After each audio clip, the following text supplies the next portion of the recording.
Maswerteng umaga po mga ka-STL. Narito na po ang resulta ng STL Bataan para sa araw na to, first draw December 10, 2024. Araw ng Martes, naway ang mga natayan niyo pong mga numero kanina ay manalo nawa ngayong umagang ito, 11 AM. Kaya kunin niyo na po yung mga tickets. Narito na po ang resulta.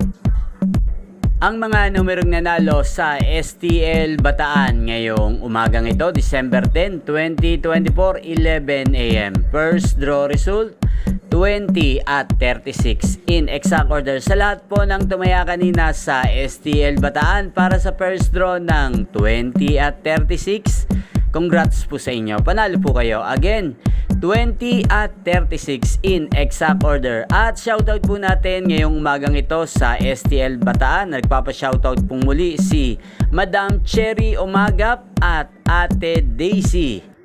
Shoutout po sa inyo, naway nasa mabuti po kayong kalagayan. At sa lahat po ng mga taga-Bataan dyan, shoutout po sa inyo. Inyo pong napanood ang resulta ng STL Bataan sa channel na to, Roderick Hernandez TV. Magkita-kita pong muli tayo mamayang alas 4 ng hapon dito po sa channel na to.